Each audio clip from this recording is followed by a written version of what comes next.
তাহলে আজকে গলগি অ্যাপারাটাস থেকে হবে। আর গলগি অ্যাপারাটাস এটা আমি আগের দিন শুরু করেছিলাম এন্ডোমেমব্রেন সিস্টেম দিয়ে, তাই কি না? যেখানে আমি এটাও বলেছিলাম যে এই যে endoplasmic reticulum, Golgi apparatus, vacuole, lysosome, এরা সবাই ইন্টার কানেক্টেড, এদের ফাংশন গুলো, তাই কি না? তো এই এন্ডোমেমব্রেন সিস্টেমের যে ফার্স্ট যে মেম্বার মানে এন্ডোপ্লাজমিক রেটিকিউলাম, এটা আমাদের হয়ে গেছে। তাহলে এই এন্ডোপ্লাজমিক রেটিকিউলামের পরে আসলো কে? Golgi apparatus. এই যে, তাহলে গলগি অ্যাপারেটাস এটা প্রথম ডিসকভার করেছিল ক্যামেলিও গলগি 1898-এ। ও দেখলো কি যে সেলের মধ্যে কিছু ডেন্সলি স্টেইনড মানে খুব ডিপ কালারের, হ্যাঁ, রেটিকিউলার স্ট্রাকচার। রেটিকিউলার মানে যদি না বুঝো, পাশে লিখে রাখো নেটওয়ার্ক। একটা নেটওয়ার্কের মতো একটা স্ট্রাকচার, কার কাছে? নিউক্লিয়াসের কাছে। তো এগুলোর নাম দিল হচ্ছে গলগি বডি। এই গলগি বডি দেখতে কিরকম হয়? Flat disc shape sacs or cisternae of 0.5 micron to 1 micron micrometer in diameter। Disc শেপেরও, ফ্ল্যাট আর ডিস্ক শেপেরও হতে পারে। আবার এই যে এখানে দেখো, এই পাশের ছবিটা দেখো, এই যে এগুলো হচ্ছে এক একটা সিস্টার্ন।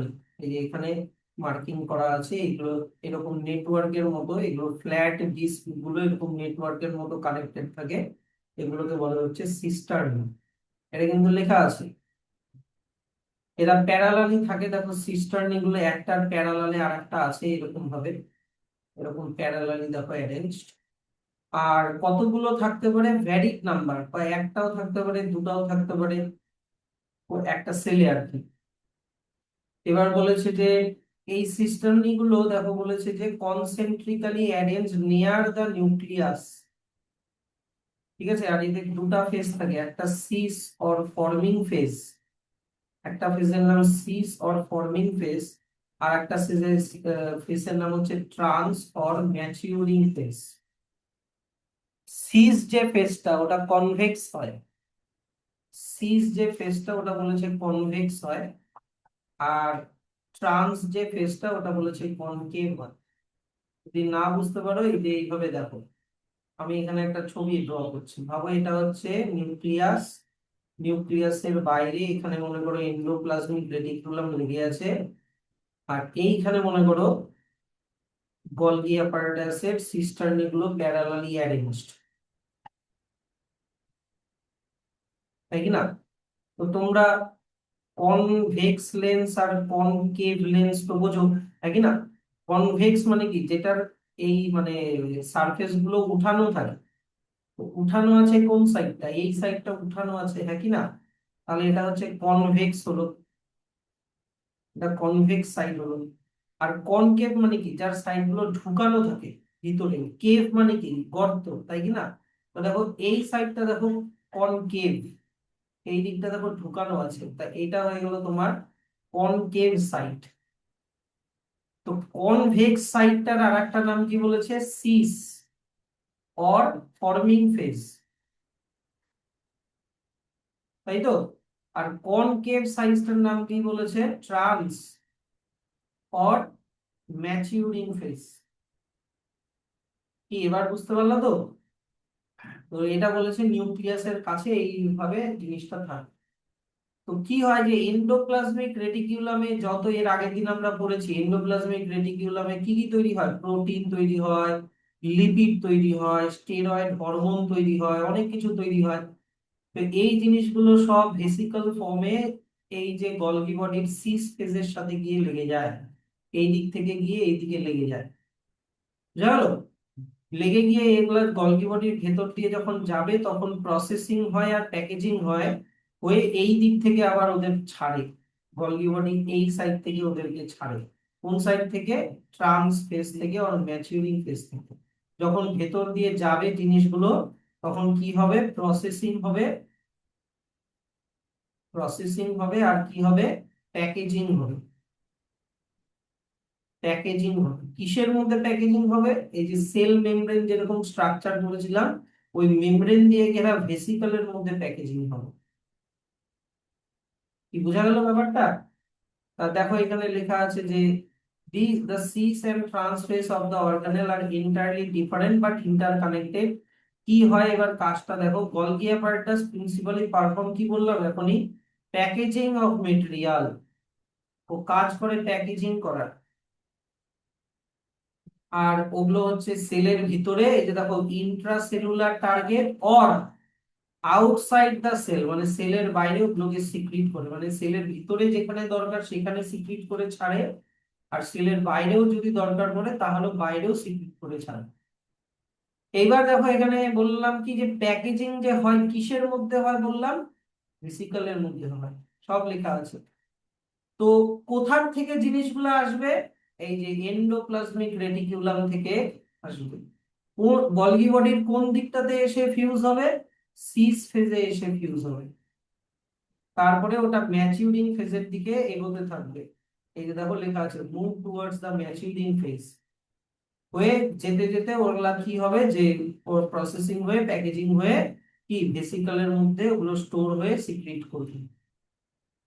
এটা হচ্ছে তোমার গলগি অ্যাপারেটাসের কাজ। তো সেই জন্য দেখো এন্ডোপ্লাজমিক রেটিকুলামের কাছাকাছি থাকবে গলগি অ্যাপারেটাস। তোমাকে এই কোশ্চেনটা দিবে, why the Golgi apparatus remains in close association with the endoplasmic reticulum, 2 marks. তুমি ভাববে যে 2 মার্কস এর আবার কি লিখবো, তোমাকে এই গোটাটা লিখতে হবে। বুঝতে পারলা? আচ্ছা, তারপরে চলে আসা হচ্ছে হম এই যে এখান থেকে এত অব্দি একটা ব্র্যাকেট করে দাও, আর এখানে জাস্ট ওই কথাটাই আবার রিপিট করেছে যে ওই যে তোমার কোথায় গেল, এন্ডোপ্লাজমিক রেটিকুলামের মধ্যে যে থাকা যে রাইবোজোম গুলো, যারা কি বানায়, প্রোটিন বানায়, ওই প্রোটিন গুলোই গলগি অ্যাপারেটাসে মডিফাই হয়। মডিফাই মানে গলগি অ্যাপারেটাসের সিস্টার্নের ভিতরে ওগুলো মডিফাই হয়, হয়ে তারপরে ওগুলো রিলিজ হয়ে যায় ট্রান্সফেজ দিয়ে। এটা এটা এখনই বললাম, ওটা আবার রিপিট করেছে। তাহলে গলগি বডি মেন কি কি জিনিস সিক্রিট করে, এই যে দেখো, গ্লাইকোপ্রোটিন, গ্লাইকোলিপিড, এগুলা জিনিস দিয়েই কিন্তু সেল মেমব্রেন তৈরি হয়। সেল মেমব্রেন তৈরি হয়, আরো অনেক কিছু তৈরি হয়। ছিল না, আমি সেল মেমব্রেনে পড়িয়েছিলাম না, প্রোটিন লিপিড এগুলো দিয়ে সেল মেমব্রেন। হ্যাঁ। তাহলে এগুলো হচ্ছে গলগি বডির ফাংশন, কিন্তু অনেকগুলো পার্টে ডিভাইডেড করা। হুম। হ্যাঁ। এই কোন ধরনের আগে পার্টিশন নিয়েছো, কার কোন? না না না, উল্টে দাও। এবার চলে আসো হচ্ছে লাইসোজোম। গলগি অ্যাপারেটাসের এখানে স্ট্রাকচারটা একবার দেখে নাও। এখানে একটা ভালো স্ট্রাকচার আমি ড্র করে মানে নিয়ে এসেছি। তো এই দিকটা হচ্ছে তোমার দেওয়া আছে আহ সিস ফেস। উল্টা উল্টা আছে, এটা হবে না, সরি সরি, এটা হবে না, এটা থাক, এটা বাদ দাও। এটা ভুল পড়া, ভুল দেওয়া আছে। আর কোনো গলগি বডি থাক, ওটা এমন কিছু নাই। এই এই ছবিটা আমি ড্র করেই দিয়েছি অলরেডি। এবার চলে আসা হচ্ছে লাইসোজোম। লাইসোজোম দেখো, এই যে গলগি অ্যাপারেটাস যে আছে, গলগি অ্যাপারেটাসের যে ট্রান্সফেস দিয়ে যে ভেসিকল গুলো ছাড়ছে, প্যাকেজিং করে যে ভেসিকল গুলো ছাড়ছে, যদি কোনো ভেসিকলের মধ্যে ডাইজেস্টিভ এনজাইম থাকে, যদি কোনো ভেসিকলের মধ্যে ডাইজেস্টিভ এনজাইম থাকে, তাহলেই ওই ভেসিকলটা হয়ে গেল তোমার লাইসোজোম। কি বুঝলো তো? এবার এই ডাইজেস্টিভ এনজাইমটার নেচারটা কিরকম, hydrolytic. Hydrolytic enzyme. Sir hydrolytic enzyme মানে কি, যে হচ্ছে ওয়াটার ঢুকিয়ে কোনো বন্ডকে ভাঙে। কি বললাম? যে ওয়াটারকে এন্টার করিয়ে বন্ডকে ভাঙে তাকে হাইড্রোলাইটিক। হাইড্রো মানে ওয়াটার, আর লাইটিক লাইসিস মানে ভেঙে দেওয়া। মনে করো একটা কম্পাউন্ড, আমি তোমাকে মনে করো বলছি, এই মনে করো 1 2 3, এইখানে মনে করো, এটা মনে করো একটা হাইড্রোকার্বন। মনে করো এটা প্রোপেন, কথার কথা, এটা প্রোপেন ভাবো বা গ্লুকোজ ভাবো, সব থেকে ভালো এটা গ্লুকোজ ভাবো। তো গ্লুকোজের এই যে কার্বন কার্বনের মধ্যে যে বন্ড আছে, এটাকে যদি ভাঙতে চায়, মানে গ্লুকোজকে যদি ডাইজেস্ট করতে চায় সেল, তাহলে লাইসোজোম কি করবে, কার্বন কার্বনের মাঝখানে ওয়াটার ঢুকিয়ে দিবে। ওয়াটার ঢুকিয়ে দিলে এটা আলটিমেটলি কি হবে জানো? এই যে দেখো, ভালো করে শিখে নাও, এগুলা জিনিস কাজে দিবে, এগুলো বইতে পাওয়া না। H2 কে আমি বলতে পারি H+ আর OH-, বলতে পারি তো? হ্যাঁ। এইবার দেখো, যদি মাঝখান থেকে এটা ভেঙে দাও, তাহলে এই পার্টটা কি হয়ে গেল, সি, 3টা H, আর ওয়াটারের একটা H ঢুকায় দাও, বুঝলা? আর বাকি যে পার্টটা, 2টা সি, বাকিগুলোতে H, বাকিগুলোতে H, আর ওয়াটারের OH-টা এখানে ঢুকিয়ে দাও। বুঝলা জিনিসটা? এই যে এটা ছিল H2O, 2টা H একটা O, ওইটা ঢুকে গিয়ে কার্বন কার্বনের মধ্যে যে বন্ডটা, এই বন্ডটাকে ব্রেক করে দিল। তো এইভাবে লাইসোসোম তোমার গ্লুকোজকেও ভাঙতে পারে, প্রোটিনকেও ভাঙতে, গ্লুকোজ মানে সরি, গ্লুকোজ তো শুধু বলা উচিত না, অল কার্বোহাইড্রেট, কার্বোহাইড্রেটকে ভাঙতে পারে, প্রোটিনকে ভাঙতে পারে, ফ্যাটকে ভাঙতে পারে, অনেক কিছুকে ভাঙতে পারে। ইভেন যদি ব্যাকটেরিয়া ঢুকে যায়, ব্যাকটেরিয়ার সেল ওয়ালকেও ডাইজেস্ট করে, ব্যাকটেরিয়ার ভিতরে প্রোটিন প্রোটিন সব ডাইজেস্ট করে ব্যাকটেরিয়াকেও মেরে ফেলতে পারে। তা hydrolytic enzyme, very very important, এই যে hydrolytic enzyme also known as hydrolases are biological catalyst, মানে এক ধরনের enzyme that break chemical bonds in large complex molecule by adding water. এই যে মনে করো এ আর বি এর মাঝখানে মনে করো বন্ড আছে, এর সাথে OH লেগে গেল, বি এর সাথে H লেগে গেল, এ আর বি আলাদা হয়ে গেল, এই যেটা এখনই বুঝালাম, কি তাই না? দেখো তাহলে লাইসোসোম ভেরি ভেরি ইম্পর্টেন্ট, যে লাইসোসোম যদি তোমাকে জিজ্ঞাসা করে কোথার থেকে তৈরি হয়, তুমি বলবা গলগি অ্যাপারাটাস থেকে তৈরি হয়। কিন্তু যদি বলে লাইসোসোমের এনজাইমটা কোথা থেকে তৈরি হয় বলো তো, এনজাইমটা কিন্তু রাফ এন্ডোপ্লাজমিক রেটিকুলামে তৈরি হয়, তারপরে ওই এনজাইমটা গলগি অ্যাপারাটাসে যায়, প্রসেসিং এন্ড প্যাকেজিং হয়ে গলগি অ্যাপারাটাস থেকে বের হয়ে আসে। যদি তোমাকে বলে লাইসোসোম কোন সেল অর্গানেল বানায়, তুমি বলবে গলগি অ্যাপারাটাস। আর যদি বলে লাইসোসোমের এনজাইমটা কোন সেল অর্গানেল বানায়, তাহলে বলবা রাফ এন্ডোপ্লাজমিক রেটিকুলাম। তাহলে এই যে দেখো, গলগি অ্যাপারাটাস আপাতত মনে রাখো। তারপরে এটার মধ্যে কি থাকে, almost all type of hydrolytic enzyme, যেটাকে হাইড্রোলেসও বলে।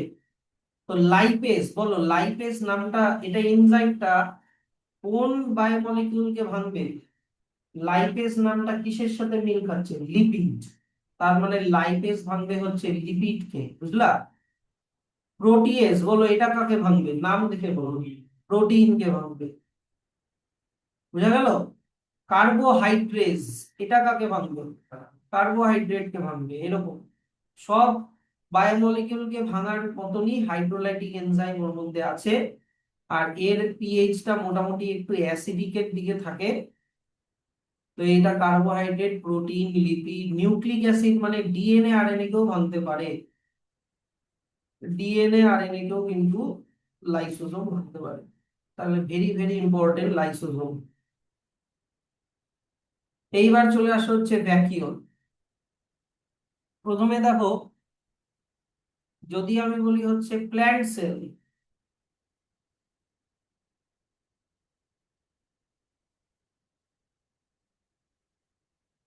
প্ল্যান্ট সেলের ভ্যাকিওলটা এত বড় হয় আর এত সেন্টারে থাকে একদম, যে নিউক্লিয়াসটা অ্যাসাইড হয়ে যায়, নিউক্লিয়াসটা সাইডে চলে আসে। তো এদের হচ্ছে ভ্যাকিওলটা লার্জ সেন্ট্রাল ভ্যাকিওল বলে আমার প্ল্যান্ট সেল, লার্জ সেন্ট্রাল ভ্যাকিওল। কিন্তু অ্যানিমাল সেলের যদি বলো, অ্যানিমাল সেলের নিউক্লিয়াসটা সেন্টারে থাকে, তো তার মানে ওর ভ্যাকিওল হয় থাকে না, না হলে থাকলেও ছোট ছোট থাকে, স্মল হয়, স্মল অর অ্যাবসেন্ট হয়, বুঝলা? অ্যানিমাল।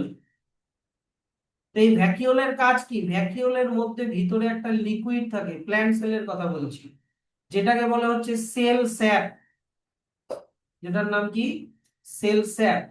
এই সেল স্যাপের মধ্যে কি থাকতে পারে স্যার?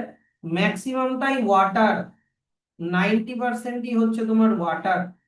এছাড়া কি থাকতে পারে? ফুড স্টোর হয়ে থাকতে পারে, মিনারেলস থাকতে পারে, minerals such as sodium ion, potassium ion, calcium ion, কি বুঝলা?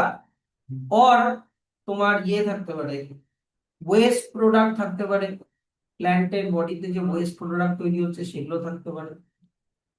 এইবার এই সেল ওয়ালের যে, সরি ভ্যাকিওলের যে মেমব্রেনটার নাম হচ্ছে টোনোপ্লাস্ট।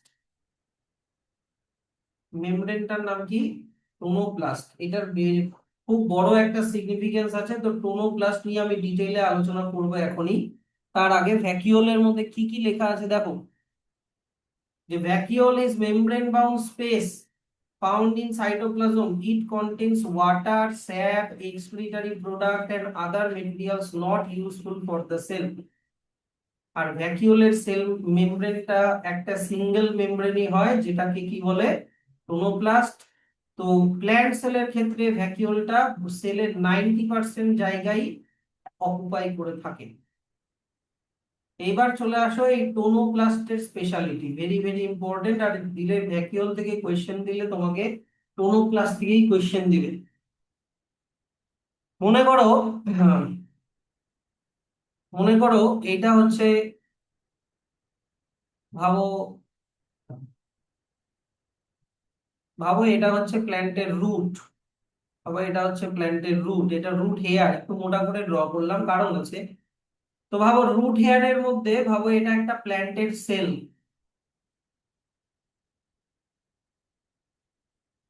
এটা ভাবো সেল ওয়াল ড্র করলাম, তারপরে সেল মেমব্রেন ড্র করলাম।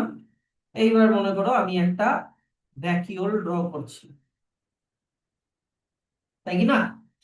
এইবার আমাকে একটা জিনিস বলো, রুটের কাজ তো ওয়াটার অ্যাবজর্ব করা সয়েল থেকে, সয়েলের মধ্যে যে ওয়াটার আছে সেই ওয়াটারকে অ্যাবজর্ব করা। এবার মনে করো সয়েলের, এবার ওয়াটার সবসময় কোন দিক থেকে কোন দিকে যায়? হাই কনসেন্ট্রেশন থেকে লো কনসেন্ট্রেশনের দিকে যায়, ওয়াটারের লো কনসেন্ট্রেশনের দিকে ওয়াটার যাবে, তাই কি না? কিন্তু কন্ডিশনটা কি সবসময় এরকম থাকতেই পারে? কন্ডিশন কি সবসময় এরকম থাকবে যে সয়েলের মধ্যে ওয়াটার বেশি আর প্ল্যান্টের ভিতরে ওয়াটার কম? যেদিন বৃষ্টি হচ্ছে না বা খুব মনে করো ড্রাই সামার ডে, এমনও তো হতে পারে না সয়েলের ভিতরে, সয়েলের মধ্যে ওয়াটারের কনসেন্ট্রেশন অনেক কম। S or no? তো সেক্ষেত্রে প্ল্যান্ট কি করবে? তাহলে কি প্ল্যান্ট ওয়াটার অ্যাবজর্ব করবে না, নাকি প্ল্যান্টের ভিতরে যেহেতু ওয়াটার বেশি আছে তো হাই টু লো মানে জল বেরোয় যাবে? প্ল্যান্ট কখনোই ওটা অ্যালাউ করবে না। প্ল্যান্ট কি করে? প্ল্যান্ট হচ্ছে তোমার এই যে ভ্যাকিউলের মধ্যে যে টোনোপ্লাস্ট আছে, এই টোনোপ্লাস্টের মধ্যে যে প্রোটিন, টোনোপ্লাস্টের সেল মেমব্রেন প্রোটিন দিয়ে তৈরি বলেছিলাম না? কিছু কিছু প্রোটিন আছে আবার অ্যাক্টিভ ট্রান্সপোর্ট করে, লাস্ট দিন পড়ানো হয়েছে। ওই অ্যাক্টিভ ট্রান্সপোর্ট দিয়ে এটিপি খরচ করে, ও সেল স্যাপের ভিতরে মানে ভ্যাকিউলের ভিতরে এত মিনারেলস ঢুকায়, মিনারেল কি হয়ে গেল? সলিউট। তো সলিউটকে এতটা বাড়িয়ে দেয় যে সলভেন্ট কমে যায়, মানে ওয়াটারের কনসেন্ট্রেশন কমে যায়। বুঝলা কথাটা? যাতে করে বাইরে ওয়াটারের কনসেন্ট্রেশনের থেকে ওর ভিতরের কনসেন্ট্রেশন যাতে সবসময়, ওয়াটারের কনসেন্ট্রেশন যাতে সবসময় কম থাকে। ও কি করে? অ্যাক্টিভ ট্রান্সপোর্ট করে মিনারেলস ঢুকিয়ে দেয়, সব সময় এটা মেনটেন করে ভ্যাকিউলের মধ্যে, যাতে করে বাইরে তাহলে অটোমেটিক ওয়াটারের কনসেন্ট্রেশন একটু হলেও হাই হয়ে গেল, ইয়েস অর নো? তাহলে ওয়াটার হাই টু লো এর দিকে এন্টার করবে। তো বাইরে ওয়াটারের কনসেন্ট্রেশন হাই, ভিতরে কম, তাহলে বাইরের কন্ডিশনটা, বাইরের সলিউশনটাকে কি বলবা? কোন টনিক বলবা? কি বলে মনে হচ্ছে? হাইপোটনিক বলে। আর ভিতরটা কি হয়ে গেল? হাইপারটনিক হয়ে গেল। তো এই যে টোনিসিটি মেনটেন করে, যেহেতু ভ্যাকিওলের মেমব্রেনটা টোনিসিটি মেনটেন করে, তাই এটার নাম দেওয়া হয়েছে টোনোপ্লাস্ট। মেমব্রেনটার নাম কি? টোনোপ্লাস্ট। তো টোনিসিটি মেনটেন করে, ভিতরে সবসময় হাইপারটনিক মানে ওয়াটারের কনসেন্ট্রেশন লো মেনটেন করে। কি দারুণ ব্যাপার না? হ্যাঁ। এগুলা ছোটবেলায় পড়ছিলা? ছোটবেলা তো এবিসিডি করে পড়ে ফেলতো। পড়ছি নাইন, আরে এগুলা ছিল, পাথফাইন্ডারে ছিল। তাহলে টোনোপ্লাস্ট দেখো, tonoplast facilitate the transport of a number of ions, মানে ওই যে minerals and other materials against concentration gradient into vacuole। এবার বলো তো, against concentration gradient মানে এটিপি খরচ করতে হবে, আগের দিন বলেছিলাম না, নিচতলা থেকে উপরতলা। তো ও ইচ্ছা করে এটিপি খরচ করে এই যে আয়ন গুলোকে ঢুকায় অ্যাক্টিভ ট্রান্সপোর্ট করে ভিতরে। সেই জন্য their concentration is significantly higher in the vacuole than in the cytoplasm. তো সেই জন্য মিনারেল ঢুকে গেলে ভ্যাকিউলের ভিতরে কনসেন্ট্রেশন কি হয়ে যাবে, অনেক হাই হয়ে যাবে। সলিউশনের কনসেন্ট্রেশন হাই হয়ে যাওয়া মানে কি, ওয়াটারের কনসেন্ট্রেশন কমে যাওয়া। ভ্যাকিউলের ভিতরে কনসেন্ট্রেশন বলতে এখানে গোটা সলিউশনের কনসেন্ট্রেশন বলেছে হাই হয়। তো সলিউশনের কনসেন্ট মানে আয়ন গুলোকে তুমি সল্টের মতো ভাবো, সল্ট বেড়ে গেল তো ওয়াটার কমে যাবে কিনা, ওইটাই। কি এবার চলে আসো অ্যামিবার ক্ষেত্রে ভ্যাকিওলের একটা অন্য কাজ আছে। অ্যামিবার ভ্যাকিওলের একটা স্পেশাল ভ্যাকিওল হয়, যেটার নাম হচ্ছে কন্ট্রাকটাইল ভ্যাকিওল। এটাও দারুণ একটা ব্যাপার। এই যে দেখো, মনে করো এটা একটা অ্যামিবা, এটা একটা অ্যামিবা, এই অ্যামিবার মধ্যে প্রচুর জল জমে গেছে। অ্যামিবা এত জল জমে গেছে যে জলের প্রেসারে অ্যামিবাটা ফেটে যেতে পারে। এই অ্যামিবাটা কি করবে, একটা ভ্যাকিওল বানাবে, ওই ভ্যাকিওলের মধ্যে সব জলটাকে ঢুকাবে। তারপরে ও কি করবে বলতো, এই ভ্যাকিওলটাকে ও সেল মেমব্রেনের কাছে নিয়ে গিয়ে ফিউজ করে দেবে। সেল মেমব্রেনের কাছে নিয়ে গিয়ে যখন ফিউজ করবে, এই যে জায়গাটা, এই জায়গাটা একটা গ্যাপ ক্রিয়েট হবে, হলে এখান থেকে ওয়াটার ধীরে ধীরে ও বাইরে এক্সক্রিট করবে। করলে এই বেলুনটা কি আর এত বড় থাকবে? বেলুনটা ধীরে ধীরে কি হতে থাকবে, ছোট হতে থাকবে। Yes or no? ছোট হওয়া মানে কি, কন্ট্রাক্ট করা। Yes or no? কন্ট্রাক্ট করছে এই ভ্যাকিউলটা, তাই এই ভ্যাকিউলটার নাম কি, কন্ট্রাকটাইল ভ্যাকিউল। বুঝলা? তো এটা প্ল্যান্টের অসমো রেগুলেশনে হেল্প করে, এই ওয়াটারের অ্যামাউন্টকে মেনটেন করা, ওয়াটার আর মিনারেলস, ওয়াটারের সাথে যদি একটু মিনারেলসও বের করতে হয় তাও ও করবে। ওয়াটার আর মিনারেলস এর কনসেন্ট্রেশন কে কন্ট্রোল করাকে বলে অসমো রেগুলেশন। কি বলে? অসমো রেগুলেশন। দারুণ ব্যাপার। হ্যাঁ, ওটা ফুড ভ্যাকিউল, ওটা আলাদা, ওটা পরে আছে। তো এই যে অসমো রেগুলেশন এন্ড এক্সক্রিশনে হেল্প করে এই কন্ট্রাকটাইল ভ্যাকিউল। আর অনেক সেলে ভ্যাকিউল আবার যেমন প্রোটিস্টার ক্ষেত্রে ফুড ভ্যাকিউল হিসেবে কাজ করে। প্রোটিস্টা, অ্যামিবা তো প্রোটিস্টার মধ্যেই পড়ে। ওরা যখন ফুড খায় সিউডোপোডিয়া ফর্ম করে, তখন ওই ফুডটা ঢুকায় কিসের মধ্যে, ভ্যাকিউলের মধ্যেই ঢুকায়। তো যদি কোনো ভ্যাকিউলে ফুড থাকে তখন ওটার নাম হয়ে যাবে ফুড ভ্যাকিউল। এই যে engulfing food for, engulfing the food particles. কি পারবা তো?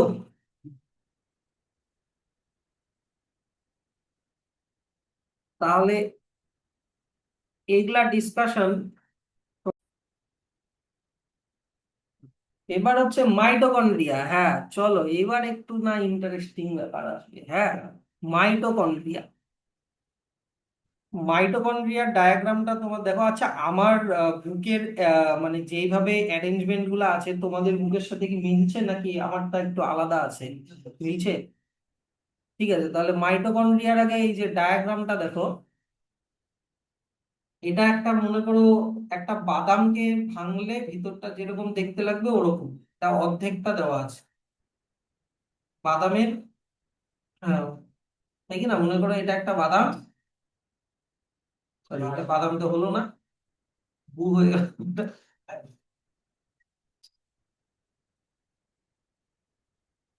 এটা হচ্ছে বাদাম। এইবার এখানে মাঝখান থেকে কেটে দাও, কেটে দিয়ে উপরের খোলসটাকে উড়ায় দাও। উড়ায় দিলে তুমি দেখবা মাইটোকন্ড্রিয়ার ভেতরটাই এরকম 3D করে ড্র করছি একটু, এইরকম। এখানে একটু ঢাকনা রেখেছে, আমি ওটাও রাখলাম না। তো এটা হচ্ছে তোমার আউটার মেমব্রেন, ও এম। আর এটা হলো ইনার মেমব্রেন। এবার ইনার মেমব্রেনটা আবার এরকম ফোল্ডেড হয়। আউটার মেমব্রেনটা ফোল্ডেড হয় না, ইনার মেমব্রেনটা এরকম ফোল্ডেড হয়, বুঝলো তো?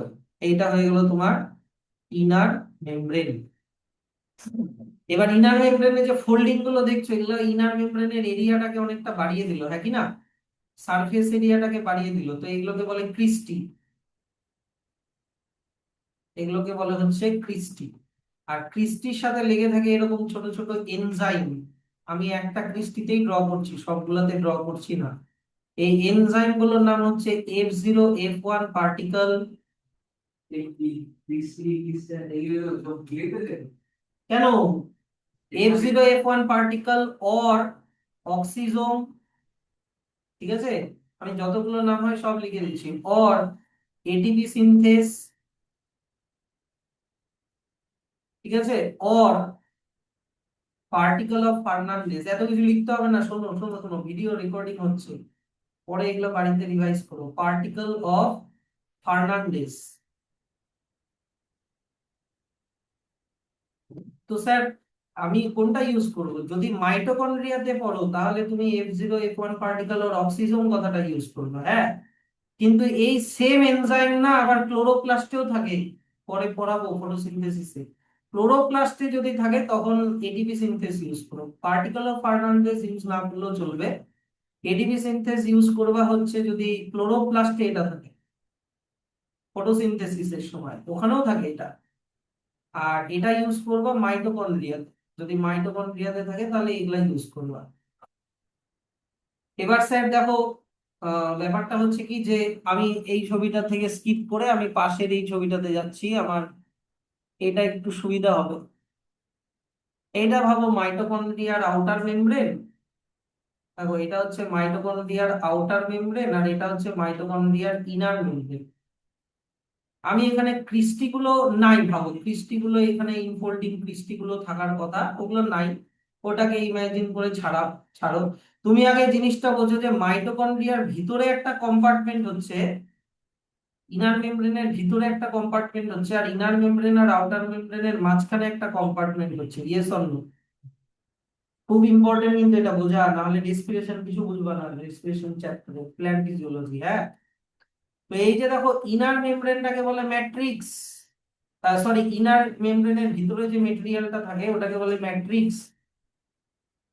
আর আউটার মেমব্রেন আর ইনার মেমব্রেনের মাঝখানে এই যে ছোট ছোট বডি গুলো দেখতে পাচ্ছো, আমি একটু হাইলাইট করে দেখাচ্ছি। এই যে এইটা, এইটা, এগুলা, এগুলা, এগুলা হচ্ছে বিভিন্ন এনজাইম।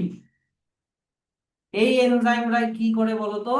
আমাদের খাবারকে ব্রেকডাউন করে তোমার হচ্ছে ইয়ে বানায়, এটিপি বানায়। খাবারকে ব্রেকডাউন করে এই যে এইটা হচ্ছে তোমার F0 F1 পার্টিকেল, এই পার্টটাকে বলে F0, দেখো লেখা আছে F0 এখান থেকে এত অবধি। আর বাকি যে মাথাটা দেখতে পাচ্ছ এটাকে বলে F1, তাই বলে F0 F1 পার্টিকেল। তো যার F0 পার্টটা ইনার মেমব্রেনের মধ্যে ঢুকে আছে। তা এই যে জিনিসটা আর বাকিগুলো কি স্যার? এগুলা বিভিন্ন রকমের এনজাইম, যারা যাদের যেখানে অনেক রকমের কেমিক্যাল রিয়াকশন হচ্ছে, দেখো এগুলো সব পরে পড়াবো, হ্যাঁ। এগুলো রেসপিরেশন চ্যাপ্টারে পড়াবো আমি তোমাদেরকে। দেখো কত রকমের রিয়াকশন হচ্ছে। আলটিমেট কিছুই না, আলটিমেট এই যে F1 যে মাথাটা, এই মাথাটা কি করবে? এডিপি এডিপি আর ফসফেটকে বাইন্ড করে কি বানাবে বলতো? ছোটবেলার পড়া এটিপি বানাবে, আর এটিপির মধ্যেই খাবারের এনার্জিটা স্টোর হয়ে যাবে। এই জন্য মাইটোকন্ড্রিয়াকে বলে power house of the cell. এইটা তো ছোটবেলার পড়া। জিনিসটা বুঝতে পারলো তো ব্যাপারটা? কম্পার্টমেন্টটা বুঝলো, কারণ এনসিইআরটি এইভাবেই লেখা আছে, একটা ইনার কম্পার্টমেন্ট আর একটা হচ্ছে এই যে আউটার কম্পার্টমেন্ট। এইবার আসো তো মাইটোকন্ড্রিয়াতে কি লেখা আছে বুঝতে পারো কিনা। মাইটোকন্ড্রিয়ার প্রথমে স্ট্রাকচার মানে শেপ টেপ কিরকম এগুলো দেখো। আগে আমার এখানে দেখো, আগে মাইটোকন্ড্রিয়াকে সহজে দেখা যায় না আনলেস স্পেসিফিক্যালি স্টেইন। মাইটোকন্ড্রিয়াকে আলাদাভাবে কালার করতে হয়, নট ইজিলি ভিজিবল। হ্যাঁ, তো মাইটোকন্ড্রিয়া কতগুলো থাকে? ভ্যারিয়েবল মানে নাম্বারে থাকে, একটা, চারটা, পাঁচটা। কিসের উপরে ডিপেন্ড করে sir? Physiological activity of the cell. তোমার বডি অর্গানের, যেই বডি অর্গানে বেশি এনার্জি লাগবে সেই অর্গানের সেলগুলোতে মাইটোকন্ড্রিয়া বেশি থাকবে। যেমন হার্ট, হার্ট কখনোই টায়ার্ড হয় না যতই ও বিটিং করুক না কেন, তার মানে হার্টের মাসেলের সেলে প্রচুর মাইটোকন্ড্রিয়া থাকে। ব্রেনে প্রচুর মাইটোকন্ড্রিয়া থাকে কারণ ব্রেনও সবসময় কাজ করছে। তোমার পায়ের মাসেলে মাইটোকন্ড্রিয়া থাকবে, হাঁটা চলার ক্ষেত্রে এনার্জি লাগে। আর যেগুলো অর্গানে অত এনার্জি লাগে না সেখানে মাইটোকন্ড্রিয়া, সেলগুলোতে মাইটোকন্ড্রিয়া কম থাকে। মাইটোকন্ড্রিয়ার শেপ এন্ড সাইজ কিরকম হয় স্যার? মাইটোকন্ড্রিয়ার শেপ হচ্ছে সসেজ শেপের হতে পারে, যে বাদামের মতো শেপটাকে সসেজ বলে, বা সিলিন্ড্রিক্যাল শেপের হতে পারে। ডায়ামিটার কত? 0.2 থেকে 1 মাইক্রোমিটার, অ্যাভারেজ 0.5 মাইক্রোমিটার। লেন্থ কত? 1 থেকে 4.1 মাইক্রোমিটার। এত অব্দি মোটামুটি জাস্ট একটু মানে রিডিং করে রাখার মতো পড়বো, হ্যাঁ, এগুলা নিয়ে অত চাপ নিবা না। মেন জিনিস এখান থেকে কটা মেমব্রেন হয়? ডাবল মেমব্রেন লেখা আছে, দেখো ডাবল মেমব্রেন। হ্যাঁ, একটা হচ্ছে এই যে আউটার মেমব্রেন, আর একটা হয়ে গেল তোমার ইনার মেমব্রেন। এবার তাহলে কটা লুমেন হয়ে গেল? কম্পার্টমেন্ট কটা? দুটা। কম্পার্টমেন্টকে এখানে লুমেন লেখা আছে, lumen into two aqueous compartments, দুটা। কি মনে আছে তো, নাকি আবার দেখাতে হবে? আহ, মনে আছে তো? তো আউটার কম্পার্টমেন্ট হয়ে গেল, আউটার কম্পার্টমেন্ট হয়ে গেল, আর ইনার কম্পার্টমেন্ট হয়ে গেল। তো ইনার কম্পার্টমেন্টে যে ফ্লুইডটা থাকে, হোমোজিনিয়াস সাবস্টেন্স যেটা থাকে, ওটাকে কি বলে? ম্যাট্রিক্স। কিন্তু আউটার মেমব্রেন আর ইনার মেমব্রেনের মাঝখানে যে বাউন্ডারিটা আছে, ওখানে কি থাকে? প্রচুর অর্গানেল, মানে একটা মানে লিমিটিং বাউন্ডারি হিসেবে কাজ করে ওটা। আর ওখানে প্রচুর ইনফোল্ডিংস থাকে। এই যে বইতে ছবিতেও দেখে নাও, এই যে ইনফোল্ডিংস গুলোর নাম কি? ক্রিস্টি। তো ক্রিস্টি থাকাতে এরিয়াটা অনেক বেড়ে গেল। তোমাকে এই কোয়েশ্চেনটা দিবে, what is the significance of having cristae in mitochondria. বইতে লেখা আছে যে cristae increase the surface area. যত এরিয়া হবে তত ওই যে ওই পার্টিকেল গুলো তত বেশি থাকতে পারবে। কোন পার্টিকেল গুলো বলো তো? ওই যে F0 F1 পার্টিকেল গুলো, বুঝলা? ওগুলা তত বেশি অ্যাকোমোডেট করতে পারবে, তত বেশি এনার্জি বানাতে পারবে এটিপি। এবার তো এই এখানে অত কিছু লেখা নাই, ছবিটাতে যত কিছু দেখালাম অত কিছু এখানে লেখা নাই। তোমাকে এখানে জাস্ট মানে শর্টে মেরে দিয়েছে যে টু মেমব্রেনস, মানে আউটার মেমব্রেন আর ইনার মেমব্রেনের তাদের নিজেদের ওন স্পেসিফিক এনজাইম থাকে। ওই যে এনজাইম গুলো যে দেখালাম লেগে আছে, ওগুলো ওগুলো মাইটোকন্ড্রিয়াল ফাংশনে কাজে লাগে। যেটা মাইটোকন্ড্রিয়া কি কাজ করে? অ্যারোবিক রেসপিরেশন করে, মানে অক্সিজেন দিয়ে এনার্জি বানায় খাবার থেকে। অ্যারোবিক রেসপিরেশন মানে মনে আছে তো ছোটবেলার পড়া? আর ওই এনার্জিটাকে কিসের মধ্যে স্টোর করে ওরা? এটিপির মধ্যে স্টোর করে, সেই জন্য মাইটোকন্ড্রিয়াকে power house of the cell বলে। ঠিক আছে, তাহলে মোটামুটি ধরে নাও আহ এত অবধি হয়ে গেল স্ট্রাকচার, আর এখান থেকে এত অবধি হয়ে গেল ওর ফাংশন। মাইটোকন্ড্রিয়া এখান থেকে power house of the cell. কিন্তু মাইটোকন্ড্রিয়ার একটা ইউনিক ব্যাপার কি, মাইটোকন্ড্রিয়ার নিজস্ব ডিএনএ থাকে, মাইটোকন্ড্রিয়ার নিজস্ব আরএনএ থাকে, মাইটোকন্ড্রিয়ার নিজস্ব রাইবোজোম থাকে, 70S রাইবোজোম।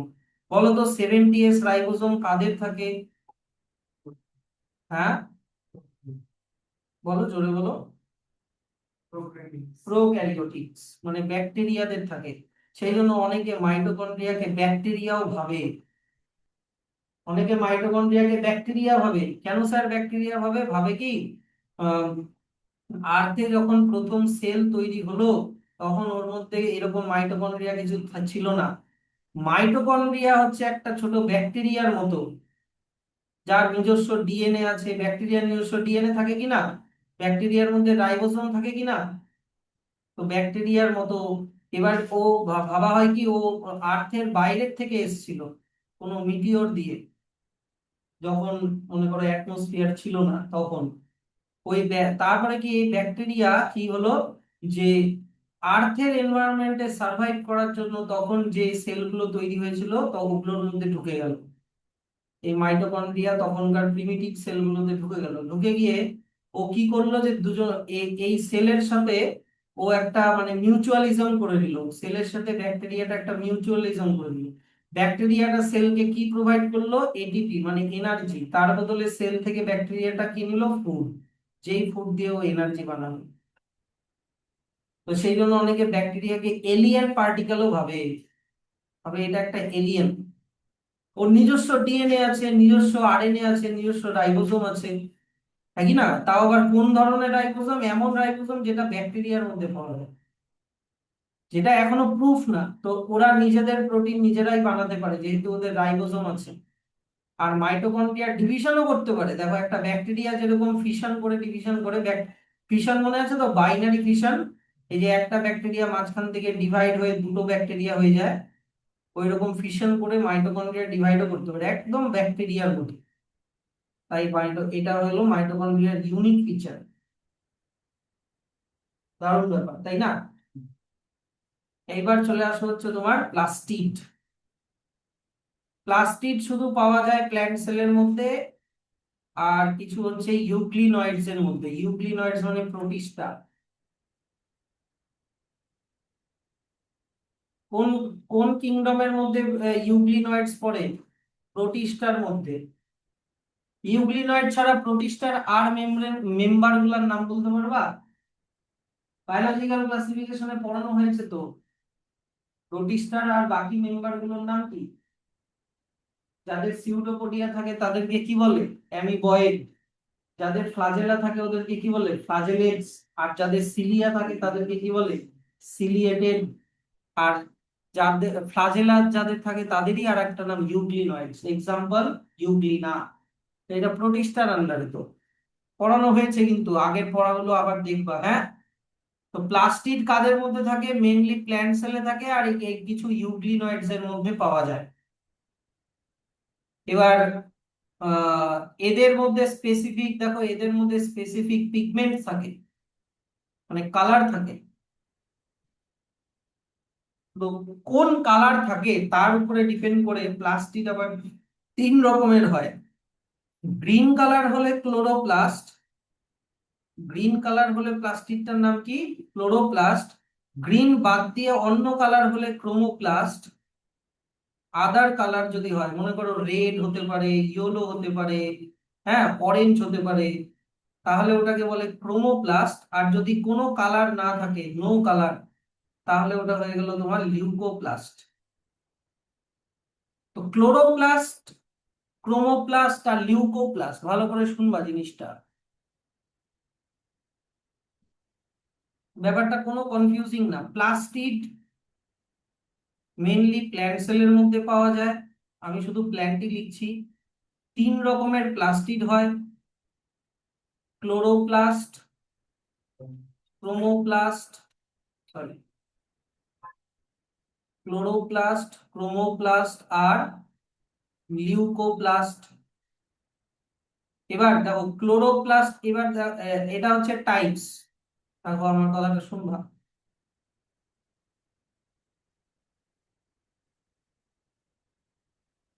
এগুলো আমি কি বললাম? টাইপস। এবার চলে আসো পিগমেন্টস। ক্লোরোপ্লাস্টের মধ্যে কোন পিগমেন্ট থাকবে? নিশ্চয়ই chlorophyll. Yes or no?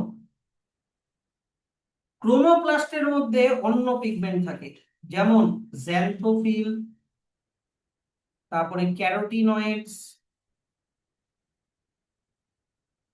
Carotenoids, xanthophyll, carotenoids, আর হচ্ছে তোমার অ্যানথ্রোসায়ানিন, এরকম অন্য পিগমেন্ট থাকে। জ্যান্থোফিলের কালার হচ্ছে ইয়েলো। ক্যারোটিনয়েডস এর কালার মোটামুটি রেড, তো রেড থেকে অরেঞ্জের মধ্যে বিলং করে। আর অ্যানথ্রোসায়ানিনের কালার মোটামুটি ধরো ব্লুইশ একটু কালার হয়, ব্লুইশ থেকে হোয়াইট। ব্লুইশই লিখে দিচ্ছি, ব্লুইশ। বুঝলো তো? লিউকোপ্লাস্টের মধ্যে কি? No colour. হয়ে গেল এটা কি পিগমেন্ট থাকে। আচ্ছা, এবার চলে আসা হচ্ছে ফাংশন। ক্লোরোফিল, ক্লোরোপ্লাস্টের ফাংশন কি? ফটোসিনথেসিস করা, লাইট এনার্জিকে ট্র্যাপ করে ফটোসিনথেসিস করা। ক্রোমোপ্লাস্টের কাজ কি? ফ্লাওয়ার। যেহেতু এটা বিভিন্ন কালার হয়, তাহলে কাকে কালার দিবে? ফ্লাওয়ার আর ফ্রুট কে। সরি, ফ্লাওয়ার কে কেন কালার দিবে বলো? To attract insect, yes or no? Attract insect, কিসের জন্য অ্যাট্রাক্ট, ইনসেক্টকে অ্যাট্রাক্ট করবে? পলিনেশন করানোর জন্য। পলিনেশন মানে জানো তো, এই যে অ্যানথার থেকে পোলেন গ্রেনস গুলো যে কি স্টিগমার মধ্যে ট্রান্সফার করে, তাহলেই তো ফ্লাওয়ার থেকে এই যে ওভারিটা ফ্রুটে কনভার্ট হবে, হ্যাঁ কি না? তো ফ্রুট তো হলো, ফ্রুটের মধ্যে কি আছে বলো? ভাবো এটা একটা আম, আমের মধ্যে কি আছে? সিড, হ্যাঁ কি না? তো সেই জন্য ফ্রুটকেও কালার করে যাতে করে টু অ্যাট্রাক্ট অ্যানিমাল। কাকে অ্যাট্রাক্ট করবে? অ্যাট্রাক্ট অ্যানিমাল, যাতে অ্যানিমালরা ফ্রুটটাকে খেয়ে সিডটাকে দূরে ফেলে ফেলে দেয়, মানে ওটাকে বলে dispersal of seed. Dispersal of seed. কেন স্যার সিডটাকে দূরে ফেলার কি দরকার? এই যে মনে করো, ধরে নাও একটা, এটা ধরো একটা আম গাছ, এই আম গাছ থেকে আমগুলো যদি, সিডগুলো যদি আমের এই আম গাছের নিচেই পড়তো, ধরুন না এইখানেই সিট গুলো পড়ে গেল, তাহলে এখানে অনেকগুলো আম গাছ হয়ে যেত, হ্যাঁ কি না? তাহলে তো জায়গাটা ক্রাউডি হয়ে যেত, আর এই সয়েলের যত নিউট্রিয়েন্ট সব শেষ হয়ে যেত। তো সেই জন্য এটা ইম্পর্টেন্ট যে একটা ফ্রুটকে অ্যানিমাল খেয়ে ফ্রুটের সিডটা যাতে প্যারেন্ট প্ল্যান্ট থেকে দূরে কোথাও ফেলে, আর সেখানে যাতে গাছটা হয়, এটাকে বলে ডিসপার্সাল অফ সিড। কি বলে? Dispersal of seed. বুঝলা কথাটা? সেই জন্য ফ্রুটকেও কালার করা ইম্পর্টেন্ট। আর লিউকোপ্লাস্টের ফাংশন, লিউকোপ্লাস্টের মধ্যে যেহেতু কোনো কালার নেই, তাই ওর কালার, ওর মেইন কাজ হচ্ছে ফুড স্টোর করা। ফুড স্টোর করা। এবার ফুড তো তোমার কার্বোহাইড্রেটও স্টোর করতে পারে, ইয়েস অর নো? তারপরে প্রোটিনও স্টোর করে রাখতে পারে, এটাও তো এক ধরনের ফুড। তারপরে ফ্যাটও স্টোর করে রাখতে পারে। যদি তোমার কার্বোহাইড্রেট স্টোর করে রাখে, কার্বোহাইড্রেট স্টোর করে রাখলে ওটার নাম হয়ে যাবে, কি লেখা আছে, অ্যামাইলোপ্লাস্ট নাকি? দাঁড়াও, অ্যামাইলোপ্লাস্ট। কার্বোহাইড্রেট স্টোর করে রাখলে কি হয়, ওই লিউকোপ্লাস্টটার নাম কি? অ্যামাইলোপ্লাস্ট। যদি প্রোটিন স্টোর করে তার, তাহলে কি নাম লেখা আছে? ইলাইওপ্লাস্ট। হ্যাঁ, ও অ্যালিউরোপ্লাস্ট লেখা আছে, তাই তো? তাহলে প্রোটিন যদি স্টোর করে তাহলে ওই লিউকোপ্লাস্টের নাম হবে অ্যালিউরোপ্লাস্ট। আর যদি ফ্যাট আর অয়েল, ফ্যাট আর অয়েল একই ব্যাপার, ওটা যদি স্টোর করে তাহলে কি হবে? এলাইওপ্লাস্ট। তিন রকমের লিউকোপ্লাস্ট হয়, কোন ফুড স্টোর করে তার উপরে ডিপেন্ড করে। তাহলে তোমাকে যদি এরকম করে ক্লোরোপ্লাস্ট, ক্রোমোপ্লাস্ট আর লিউকোপ্লাস্টের কম্প্যারিজন করতে বলে, অন্তত দুটা পয়েন্ট দিয়ে তুমি ডিফারেন্স গুলো লিখতে পারবা তো? যে ক্লোরোপ্লাস্টের মধ্যে মেইনলি পিগমেন্ট কি থাকে তার ডিফারেন্স হবে, আর ফাংশনাল ডিফারেন্স হবে। ঠিক আছে? তাহলে এই যে দেখে নাও, তোমার ক্লোরোপ্লাস্টের মধ্যে কোন পিগমেন্ট থাকে বললাম? ক্লোরোফিল। ক্লোরোফিলও থাকে, একটু ক্যারোটিনয়েডও থাকে, যেটার মেন কাজ কি দেখো, ট্র্যাপিং লাইট এনার্জি। যেটা কিসের কাজে লাগে? ফটোসিনথেসিস। হয়ে গেল। এখান থেকে এত অব্দি একটা ব্র্যাকেট করে দাও। নেক্সট এখান থেকে ক্রোমোপ্লাস্ট। ক্রোমোপ্লাস্ট এর মধ্যে কি থাকে? ক্যারোটিনয়েড। ক্যারোটিনয়েড হচ্ছে তোমার, এই যে দেখে না, একটা খুব ইম্পর্টেন্ট জিনিস লেখা আছে, এটা ফ্যাট সলিউবল পিগমেন্ট।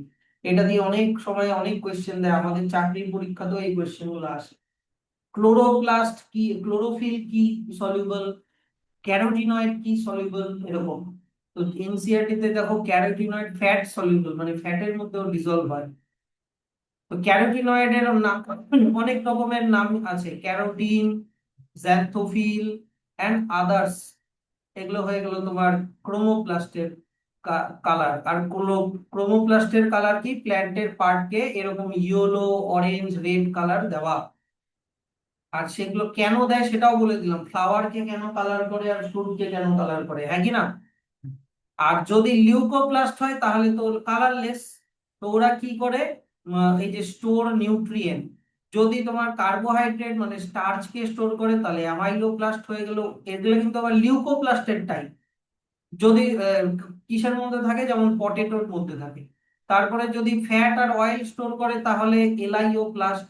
বলো তো এটার একটা এক্সাম্পল বলো তো, এলাইওপ্লাস্ট কিসের মধ্যে থাকতে পারে? খুব ইজি, খুব ইজি, অয়েল দেখে বলতে পারবা এলআইও প্লাস কিসের মধ্যে থাকতে পারে। এক্সাম্পল, কিসের থেকে আমরা অয়েল পাই? একটা সিডের নাম বলো, কিসের থেকে অয়েল পাই? মাস্টার্ড, হ্যাঁ কি না? এই এই ধরনের একটু কমন সেন্স খাটাবা। মাস্টার্ড হতে পারে, সানফ্লাওয়ার হতে পারে, হ্যাঁ কি না? তারপরে মনে করো বাদাম যে হয়, নাট, কোকোনাট বলো বা মানে বিটল না, সরি, বাদাম কি কি বলে, পিনাট, আমন্ডস, এগুলা যেগুলা থেকে তেল পাওয়া যায় মোট কথা। আর অ্যালিওডোপ্লাস্টের মধ্যে কি স্টোর থাকে? প্রোটিন। তাহলে এটা হয়ে গেল তোমার কোন ইয়েতে কি স্টোর থাকে। তোমরা এক কাজ করো, পাশে এই যে এগুলোর নাম একটু লিখে নাও, এই ডিফারেন্ট ডিফারেন্ট পিগমেন্টস গুলোর নাম একটু লিখে নাও। রোডোপ্লাস্ট, যেটার কেমিক্যাল নাম ফাইকোএরিথ্রিন, যেটার যেটার কালার হচ্ছে রেড। ফিওফ্লাস্ট, যেটার কেমিক্যাল নেম বা ওর মধ্যে যে পিগমেন্টটার নাম থাকে তার নাম ফাইকোজ্যান্থিন, যেটা ইয়েলোইশ ব্রাউন হয়। জ্যান্থোফিল, যার মধ্যে থাকে জ্যান্থিন পিগমেন্ট বা কেমিক্যালটার নাম জ্যান্থিন, যেটা হয় ইয়েলো কালারের। আর ক্যারোটিনয়েডস, ওটার মধ্যে ক্যারোটিনয়েড কেমিক্যালই থাকে, কেমিক্যালটার নামটাও সেম, যেটার কালার হচ্ছে অরেঞ্জ। এগুলো আমি এক্সট্রা ইনফরমেশন দিচ্ছি, যদি মানে তোমার ইয়েতে দেওয়ার কথা না, স্কুলে দেওয়ার কথা না, বাট তাও আমি ইন ফিউচারের জন্য দিয়ে রাখলাম।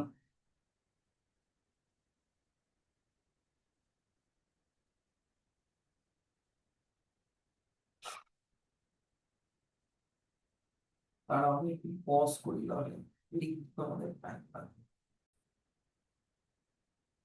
আচ্ছা, তাহলে দেখো এগুলা তো লেখা হয়ে গেল। এবার আমরা আসি হচ্ছে প্লাস্টিডের ইয়েতে, ক্লোরো মেইনলি ক্লোরোপ্লাস্টের পজিশন, স্ট্রাকচার, কোথায় পাওয়া যায় না পাওয়া যায় সেগুলো।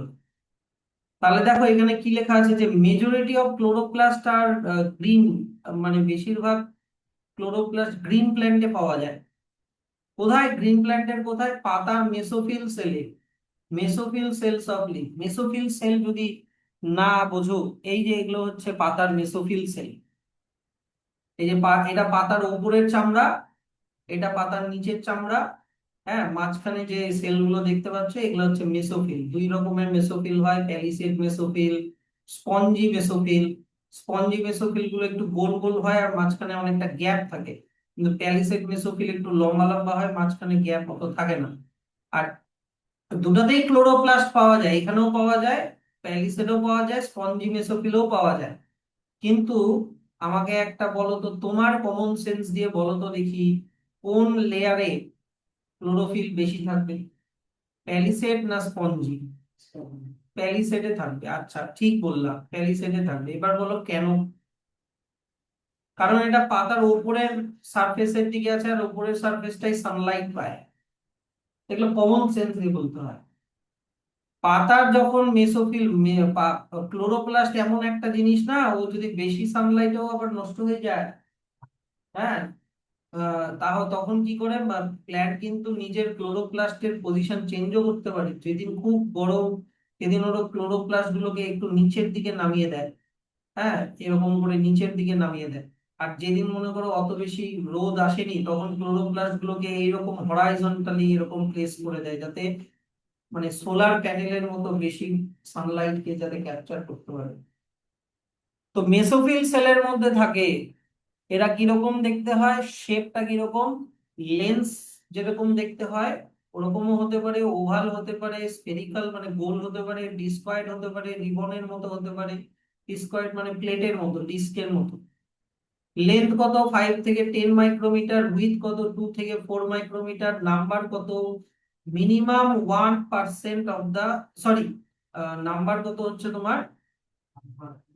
1% of the chlamydomonas, 1% cell of the chlamydomonas and green algae. Algae যদি হয় তাহলে 20 থেকে 40% পার সেল ইন মেসোফিল। 20 থেকে 40 পার সেল। আর এখানে 1% যদি ক্লামাইডোমোনাস হয়। আর যদি মেসোফিল হয় মানে প্ল্যান্টের লিফে যদি হয়, তাহলে পার সেলে 20 থেকে 40টা। আমি তোমাদেরকে এত বলি একটা জিনিস, যে এতদিন পর্যন্ত যতগুলো সেল অর্গানেল পড়লা তাদের সাইজ নিয়ে কিন্তু মাথা ঘামায়ও না, এতগুলো মনে থাকবে না। মাইটোকন্ড্রিয়ার লেন্থ, উইথ, হ্যাঁ, ক্লোরোপ্লাস্টের লেন্থ উইডথ এগুলা মনে থাকবে না, এগুলো জাস্ট দেখে রাখো, এগুলো দিয়ে কোয়েশ্চেন দেয়ও না। ঠিক আছে, এগুলো মানে ইনফরমেশনের জন্য দেওয়া আছে। এইবার চলে আসো ক্লোরোপ্লাস্টের স্ট্রাকচার। দেখবা এই তোমরা এই ছবিটা দেখো, ক্লোরোপ্লাস্টের দেখো একটা আউটার মেমব্রেন হয়, এই যে বাইরের যেটা ট্রান্সপারেন্ট মেমব্রেন দেখা যাচ্ছে আউটার মেমব্রেন হয়, আবার ভিতরের একটা ইনার মেমব্রেন হয়। তাহলে বলো তো কাদের প্লাস্টিড ছাড়া, ক্লোরোপ্লাস্ট ছাড়া আর কার এরকম হয় দুটা মেমব্রেন? এর আগেরটাই পড়লাম, মাইটোকন্ড্রিয়া। কিন্তু মাইটোকন্ড্রিয়ার ইনার মেমব্রেনটা এরকম ফোল্ডেড ছিল, হ্যাঁ কি না? এর ফোল্ডেড হবে না। দেখো, লাইক মাইটোকন্ড্রিয়া ক্লোরোপ্লাস্টস আর অলসো ডাবল মেমব্রেন বাউন্ড। তো এটা কিন্তু এবার বলেছে কি যে inner chloroplast membrane is relatively less permeable, মানে ভিতরের যে ইনার মেমব্রেনটা ওটা অতটা পারমিয়েবল না, ওটা দিয়ে বেশি কিছু যাওয়া আসা করতে পারে না। এইবার দেখো ক্লোরোপ্লাস্টের ভিতরে যে স্পেসটা আছে, এই যে এদিকে দেখো, এই যে ভিতরে যে স্পেসটা আছে, এই স্পেসটার মধ্যে একটা ফ্লুইড থাকে যেটার নাম কি বলতো? স্ট্রোমা। এই যে দেখো লেখা আছে, the space limited by the inner membrane of chloroplast is called the stroma. এবার এই স্ট্রোমার মধ্যে তুমি এরকম পিলারের মতো স্ট্রাকচার দেখতে পাচ্ছ। এই যে দেখো তো এরকম পিলারের মতো স্ট্রাকচার দেখা যাচ্ছে। সরি, এই পিলারের মতো স্ট্রাকচার গুলোর নাম হচ্ছে কি বলতো? থাইলাকয়েড। ওটা পিলারের, সরি, পিলারের মতো স্ট্রাকচারটা থাইলাকয়েড না, পিলারের মতো স্ট্রাকচারটার নাম হচ্ছে গ্রানাম। এই পিলারের মতো স্ট্রাকচারটার নাম হচ্ছে গ্রানাম। কিন্তু এই পিলারের মধ্যে যে ছোট ছোট কয়েনের মতো স্ট্রাকচার গুলো দেখতে পাচ্ছ, হ্যাঁ কি না? এই কয়েন গুলো হচ্ছে থাইলাকয়েড। বুঝা গেল জিনিসটা? তাহলে ব্যাপারটা এরকম যে মনে করো এরকম ছোট ছোট কয়েন দিয়ে আমি এরকম একটা পিলার বানালাম, এরকম করে। তাহলে কয়েন গুলো হয়ে গেল থাইলাকয়েড, কিন্তু গোটা পিলারটা কি হয়ে গেল? গ্রানাম। সিঙ্গুলারে বলে গ্রানাম, প্লুরালে বলে গ্রানা, GRANA। কি পারবা জিনিসটা? তারপর লেখা আছে a number of organized flattened membranous sac called thylakoid, মানে কয়েন গুলো হচ্ছে থাইলাকয়েড ব্যাগ গুলো, আর প্রেজেন্ট ইন স্ট্রোমা। থাইলাকয়েড আর অ্যারেঞ্জড ইন স্ট্যাকস, মানে লাইক পাইলস অফ কয়েন, কয়েনের পিলারের মতো। যেই পিলারটার নাম কি আছে? গ্রানা, আর সিঙ্গুলারে কি বলে? গ্রানাম। ঠিক আছে। আর এটার আরো একটা নাম আছে ইন্টিগ্রাল থাইলাকয়েড, মানে গ্রানামেরই আর একটা নাম ইন্টিগ্রানাল থাইলাকয়েড। আচ্ছা, এইবার চলে আসো হচ্ছে, এছাড়াও দেখো তো মাঝে মাঝে এরকম কিছু কানেকশন দেখা যাচ্ছে, হ্যাঁ কি না? দেখো তো এরকম কিছু কানেকশন দেখা যাচ্ছে, এই কানেকশন গুলোর নাম হচ্ছে তোমার স্ট্রোমা ল্যামেলি। কানেকশন গুলোর নাম কি? এই যে in addition there are flatten membranous tubes called the stroma lamellae connecting the thylakoids of different grana. এইটুকুনি পারবা কিনা বলো?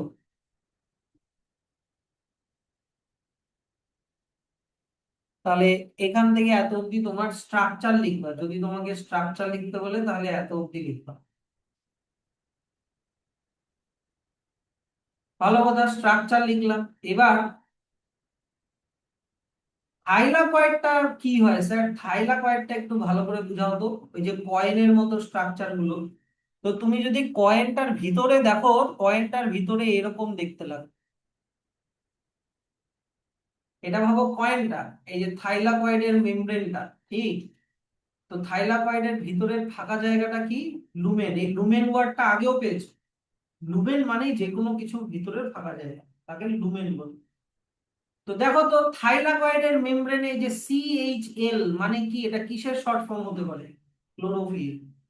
থাইলাকয়েডের মেমব্রেনে এরকম ক্লোরোফিল থাকে। আর তাছাড়াও আরো অনেক এনজাইম থাকে, এগুলো ফটোসিনথেসিস চ্যাপ্টারে পড়াবো, PS2, হ্যাঁ, তারপরে হচ্ছে তোমার PS1। আর দেখো তো আমি তোমাকে বলেছিলাম না, প্লাস্টিডের মধ্যেও ফটোসিনথেসিসের সময় ওই যে F0F1 পার্টিকেল লাগে, হ্যাঁ কি না?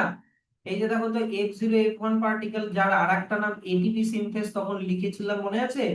এই যে এটিপি সিনথেস এখানেও পাওয়া যায়, মাইটোকন্ড্রিয়ার মতো এখানেও এরা এটিপি বানায়। ওটা ওটা অন্যভাবে এটিপি বানায়, ওটা খাওয়ার থেকে না, ওটা অন্য জিনিস, ফটোসিনথেসিসে শিখবা। ওটা এটাকে বলে ফটোফসফোরাইলেশন।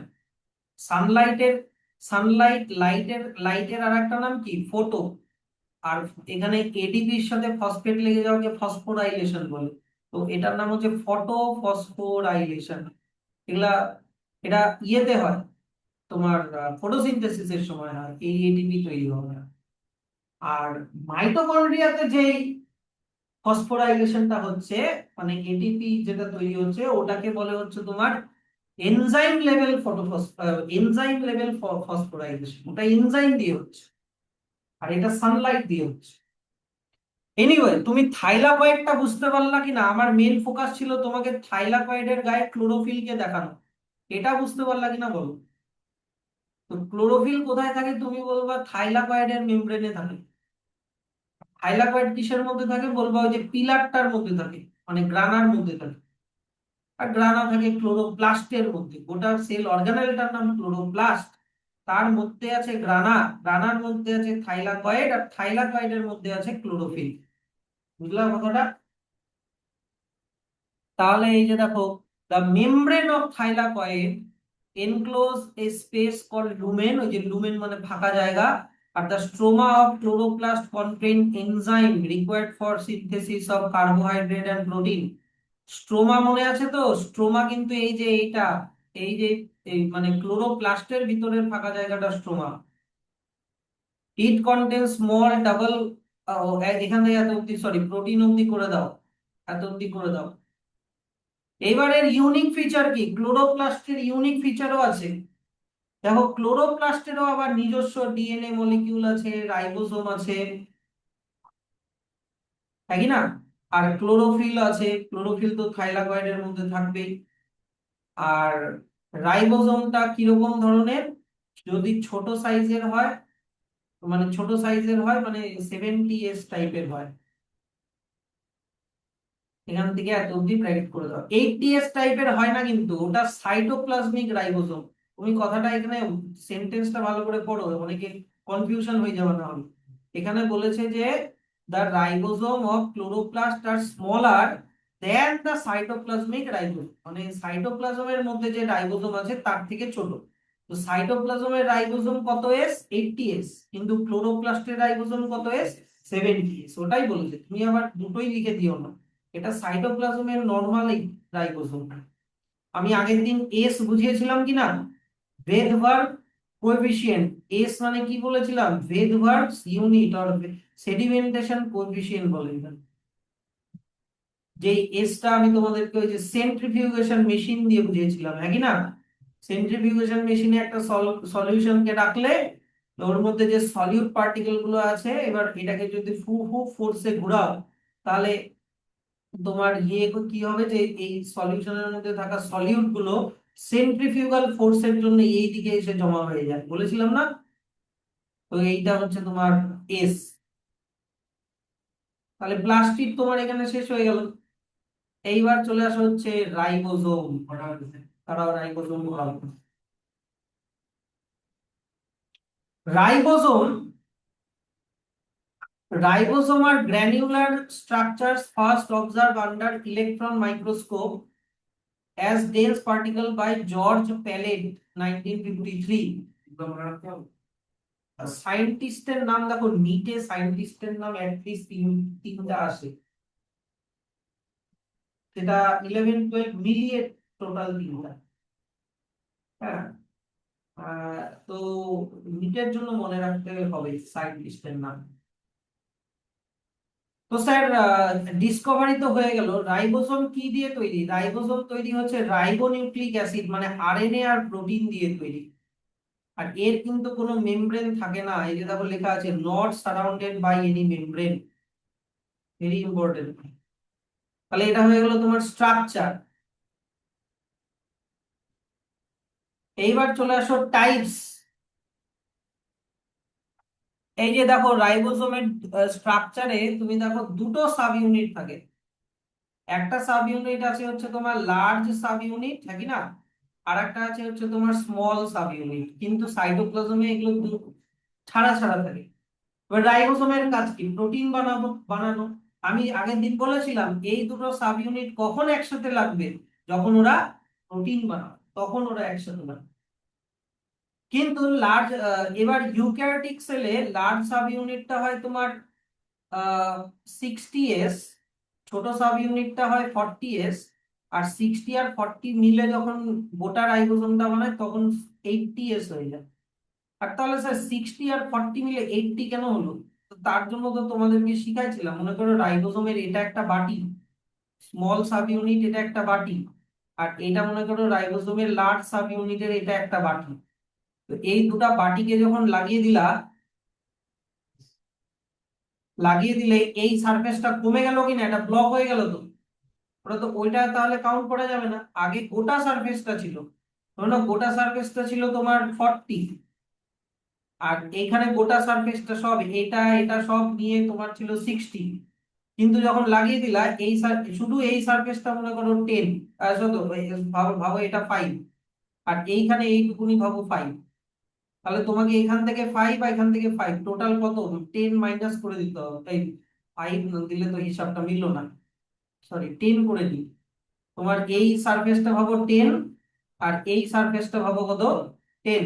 তাহলে যখন 40 আর 60 লেগে যাচ্ছে তখন 10 প্লাস 10 20 মাইনাস করতে হবে তোমাকে, তাই না? তাহলে ওটা কত হবে? 80s। আর এস মানে কি বলেছিলাম? সেডিমেন্টেশন কোএফিসিয়েন্ট, যে টেস্ট টিউবের মধ্যে রাখা সলিউশনকে যদি আমি সেন্ট্রিফিউগাল ফোর্স অ্যাপ্লাই করি তাহলে ওর সলিউট গুলো যেই রেটে নিচের দিকে প্রেসিপিটেট হয় তাকে বলে সেডিমেন্টেশন রেট, ভেদভার্গ কোএফিসিয়েন্ট। ভেদভার্গের নাম এস দিয়ে শুরু, SVEDVERG, সেই জন্য ভেদভার্গের নাম থেকে ইউনিটটারও নাম দেওয়া হয়েছে এস। এটা অনেক বড় একটা ব্যাপার আছে এখানে, ইন্টিগ্রেশন ফিন্টিগ্রেশন কি কি দিয়ে এই এস এর ভ্যালুটা বের করে, লগ ফগ কি কি সব লাগে, এটা ইন্টিগ্রেশনের সাইন না? হ্যাঁ, লগ ফগ কি কি সব লাগে, এটা আমি মাস্টার ডিগ্রিতে করেছিলাম কিন্তু প্র্যাকটিসের অভাবে আমি ভুলে গেছি। কোনো একদিন চান্স পেলে আমি ওটা কিভাবে ক্যালকুলেট করতে হয় আমি শিখিয়ে দেবো, হয়তো তোমাদের কেমিস্ট্রিতে থাকলেও থাকতে পারে সলিউশন চ্যাপ্টার 11 বা 12 এস, ভেদভার্গ কোএফিসিয়েন্ট। তো এবার দেখো, আমি বলতে চাইছি কি যে ইউক্যারিওটিক সেলে ইউক্যারিওটিক সেলে বড় সাব ইউনিটটা হচ্ছে তোমার 60s, ছোট সাব ইউনিটটা কত? 40s। কিন্তু প্রোক্যারিওটিক সেল মানে ব্যাকটেরিয়া, প্রোক্যারিওটিক মাইটোকন্ড্রিয়া আর কার বলতো? ক্লোরোপ্লাস্ট, এখনই বললাম না? এদের আবার ছোট সাব ইউনিটটা হচ্ছে 50s, সরি বড়টা 50s ছোটটা 30s। এখানে 60 আর 40 মিলে যখন বানাচ্ছে তখন হয়ে যাচ্ছে 80s, আর 50 আর 30 মিলে যখন বানাচ্ছে তখন হয়ে যাচ্ছে 70s। তুমি পারবা তো? 70s রাইবোসোম কিসের কিসের মধ্যে থাকে? প্রোক্যারিওটিক সেল, এখন আজকেই বললাম মাইটোকন্ড্রিয়া আর ক্লোরোপ্লাস্ট। আর 80s রাইবোসোম কিসের মধ্যে থাকে? ইউক্যারিওটিক সেলের সাইটোপ্লাজমে থাকে। সাইটোপ্লাজমে থাকে, ওটা এখনই করালাম। এই যে দেখো এখানে লেখা ছিল না সাইটোপ্লাজমিক রাইবোসোম, যে ক্লোরোপ্লাস্টের রাইবোসোমটা স্মলার হয় 70s, যেটা সাইটোপ্লাজমিক রাইবোসোমের থেকে ছোট। কি বোঝা গেল তো? তো এইটাই এখানে লেখা আছে যে eukaryotic ribosome 80s, prokaryotic ribosome 70s।